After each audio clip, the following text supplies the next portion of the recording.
Olha, eu acho que tem dois aspectos que são importantes para a gente lembrar na hora de falar sobre o Afeganistão. O primeiro é que o, o Afeganistão é muito pobre e tem uma população, eu acho que quase 75% da população vive em partes rurais. Então, quem governa Cabul não controla o resto do país. Então, você tem um país com imensa dificuldade em fornecer bens públicos, que é segurança, saúde, educação, infraestrutura. Então, as etnias nas províncias, eles não têm uma relação com a capital, né?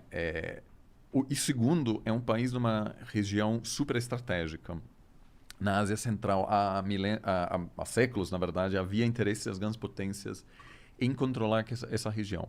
Então, até no século XIX, já havia uma ocupação britânica e os afegães só começaram a se enxergar como o próprio país porque havia tantas invasões de gente de fora que eles se unificaram temporariamente as etnias do país para tirar o Império Britânico. Aí a União Soviética ocupou o país nos anos 80, ficou lá, foi exatamente o mesmo. Havia um governo comunista, começou uma guerra civil, porque esse governo comunista, com as melhores intenções, eles queriam dar direitos para as mulheres. No Afeganistão. Isso. Foi nos Caralho. últimos 10 anos da Guerra Fria que teve uma grande presença de tropas. E aí, o que os Estados Unidos fez? Começou a armar a oposição.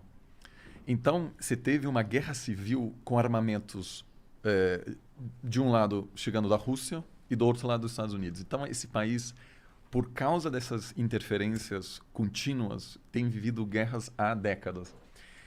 E aí os russos, em algum momento, se retiraram e quem ficou foram grupos que receberam por anos bastante apoio dos Estados Unidos. E o Talibã acabou se consolidando no poder, mas mesmo nessa época não controlou todas as províncias. Tanto que em uma das províncias quem se instalou foi a Al-Qaeda, que é um movimento muito mais radical do que o Talibã.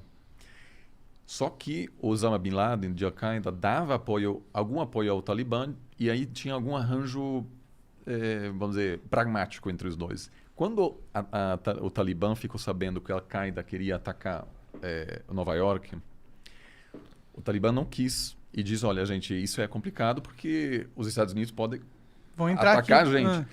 Só que aí o cálculo do Talibã foi que era mais perigoso confrontar Osama Bin Laden do que os Estados Unidos. Caralho. Porque havia algum cálculo...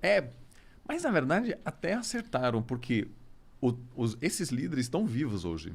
Da Eles- Al-Qaeda? Não, Ou do do Talibã. Talibã. Fugiram para Paquistão, os Estados Unidos entrou, ficou